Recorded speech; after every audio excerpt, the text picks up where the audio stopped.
सूरज नाम का एक लड़का अपने ही कॉलेज की एक लड़की से बेहद प्यार करता था, जिसका नाम नंदिनी था। सूरज और नंदिनी कॉलेज की एक ही क्लास में बैठते थे, मगर वो दोनों अलग अलग बेंच पर बैठते थे। सूरज पढ़ाई में बहुत ही अच्छा था, लेकिन आजकल उसका पढ़ाई में बिल्कुल भी मन नहीं लगता था और वो हर वक्त नंदिनी के बारे में ही सोचता रहता था। एक दिन जब कॉलेज से छुट्टी हो रही थी, तभी अचानक नंदिनी को कॉलेज के एक लड़के ने, जो कि नंदिनी का ही दोस्त था, उस लड़के ने नंदिनी का हाथ पकड़कर उसे आई लव यू कह दिया। तभी नंदिनी ने उसे कहा कि तुम सिर्फ मेरे एक पक्के दोस्त हो। इसका मतलब ये नहीं कि मैं तुमसे प्यार करती हूँ। लेकिन उस लड़के ने कहा कि नंदिनी, जब तक तुम मुझसे आई लव यू नहीं कहोगी, तब तक मैं तुम्हारा हाथ नहीं छोड़ूंगा। तभी अचानक सूरज वहाँ आ गया और सबसे पहले तो उसने नंदिनी का हाथ उस लड़के के हाथ से छुड़वाया और फिर सूरज ने बिना सोचे समझे उस लड़के के 2-3 थप्पड़ धर दिए। फिर उससे कहा कि जब नंदिनी तुमसे प्यार ही नहीं करती तो तुम उसके पीछे क्यों पड़े हो। तभी नंदिनी ने सूरज को धक्का देते हुए कहा कि तुम कौन होते हो हम दोनों के बीच में बोलने वाले। ये बात सुनकर सूरज निराश होकर अपने घर चला जाता है और नंदिनी सहित कॉलेज के सभी लोग भी अपने घर चले जाते हैं।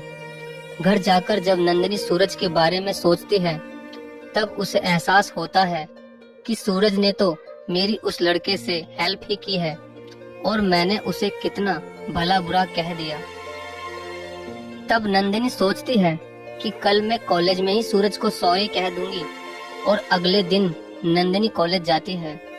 लेकिन सूरज उस दिन कॉलेज ही नहीं आता।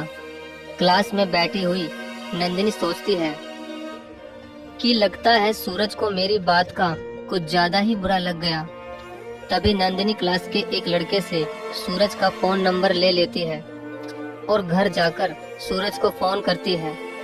तभी सूरज फोन उठाता है।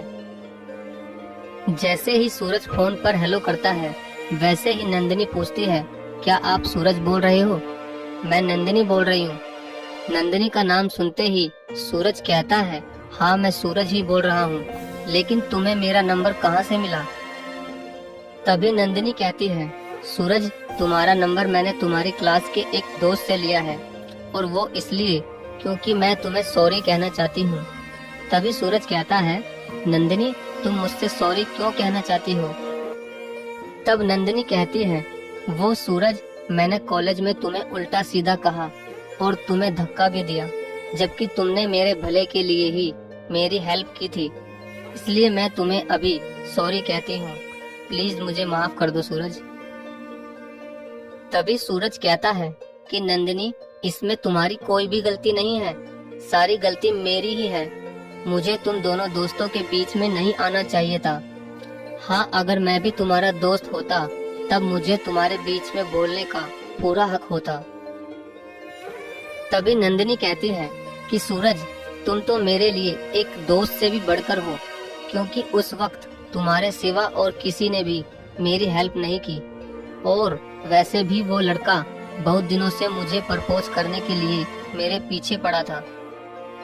तुमने सही वक्त पर उसे सबक सिखाया और वैसे भी वो लड़का ना मेरी दोस्ती के काबिल है और ना ही मैं उससे प्यार करती हूँ। काश सूरज तुम्हारे ही जैसा अच्छा लड़का मेरा दोस्त होता, जो मेरी हर परेशानी में मेरा साथ देता। तभी सूरज कहता है कि नंदिनी, मैं हूँ ना तुम्हारा सच्चा दोस्त, आज से तुम मेरी सबसे अच्छी दोस्त हो। तभी नंदिनी भी सूरज से दोस्ती के लिए हाँ कर देती है और अगले ही दिन वो दोनों कॉलेज में मिलते हैं और उस दिन से क्लास में भी एक साथ ही बैठते थे। अब उनकी दोस्ती और भी गहरी होती जा रही थी और वो दोनों बाहर भी घूमने लगे थे। अब सूरज नंदिनी को अपने दिल की बात बताना चाहता था, लेकिन जब भी वो नंदिनी को अपने दिल की बात बताने उसके सामने जाता, तो वो यही सोचता था कि कहीं नंदिनी को उसकी बात का बुरा न लग जाए और कहीं नंदिनी ने उसे मना कर दिया तो क्या होगा। कहीं हमारी दोस्ती भी टूट ना जाए। इसलिए सूरज कभी नंदिनी से अपने प्यार का इजहार कर ही नहीं पाया। अब धीरे धीरे कॉलेज भी खत्म हो गया, लेकिन कॉलेज के आखिरी दिन भी सूरज नंदिनी को प्रपोज नहीं कर सका और उस दिन वो बहुत ज्यादा उदास था। तभी नंदिनी ने सूरज से पूछा कि तुम आज इतनी उदास क्यों हो। तभी सूरज कहता है कि नंदिनी, मुझे तुमसे कुछ कहना है। नंदिनी भी यही कहती है कि सूरज, मुझे भी तुमसे कुछ कहना है। सूरज कहता है कि नंदिनी, पहले तुम कहो। तब नंदिनी कहती है कि मैंने अपने लिए लाइफ पार्टनर चुन लिया है और कुछ ही महीनों में मेरी उससे सगाई भी होने वाली है। तब नंदिनी कहती है, अब तुम अपनी बात बताओ। तभी सूरज की आंखों में आंसू आ जाते हैं और वो वहाँ से ये कहकर चला जाता है कि मैंने तुम्हें अपनी बात कहने में बहुत देर कर दी। और नंदिनी भी उसकी ये बात सुनकर उदास होकर चली जाती है। कुछ दिन बाद नंदिनी सूरज को फोन करती है। तभी सूरज फोन उठाता है और नंदिनी कहती है, हेलो सूरज, तुम्हें क्या हो गया? ना तो तुम मुझसे मिलते हो, ना ही फोन करते हो। क्या यही है तुम्हारी दोस्ती?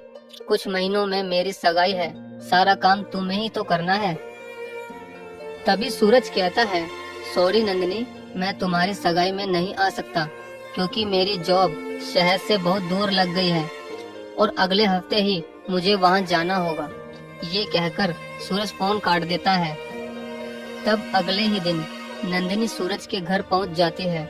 सूरज के घर का दरवाजा उसकी मम्मी खोलती है। नंदिनी उसकी मम्मी को कहती है, नमस्ते आंटी जी, सूरज कहाँ है? मैं उसकी दोस्त नंदिनी हूँ। सूरज की मम्मी कहती है, अंदर आ जाओ बेटी, सूरज अंदर ही है, वो हर वक्त तुम्हारी ही बात करता रहता है। तभी सूरज नंदिनी को देखकर चौंक जाता है और उससे पूछता है कि तुम अचानक यहाँ क्यों आई हो? तभी नंदिनी कहती है, क्यों, क्या मैं तुम्हारे घर पर नहीं आ सकती? तब सूरज कहता है, नहीं नहीं, ऐसी बात नहीं है नंदिनी, तुम यहाँ जब चाहो तब आ सकती हो, मगर अब तुम्हारी सगाई होने वाली है ना, इसलिए तुम्हें सगाई की सभी तैयारियां भी तो करनी है ना, और मैं तुम्हारी सगाई में नहीं आ सकता नंदिनी, मैं मजबूर हूँ, प्लीज।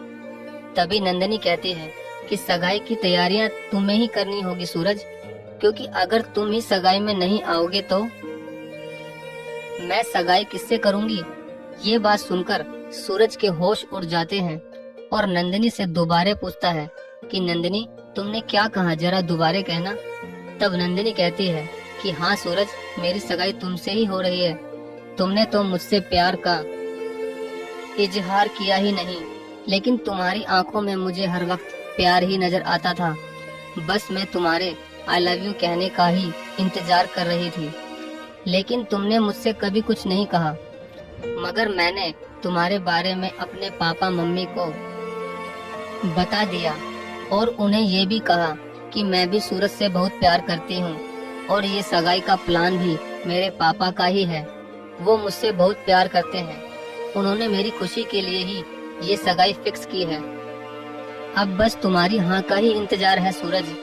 तभी सूरज बहुत खुश होकर कहता है कि नंदिनी, तुमने तो मुझे डरा ही दिया था, मगर आज मैं बहुत खुश हूँ। तभी उसी वक्त सूरज नंदिनी से आई लव यू कहकर प्रपोज कर देता है और दोनों ही बहुत ही खुश हो जाते हैं और दोनों की सगाई और फिर शादी भी हो जाती है। तो दोस्तों, प्यार अगर सच्चा हो तो कैसे न कैसे मिल ही जाता है।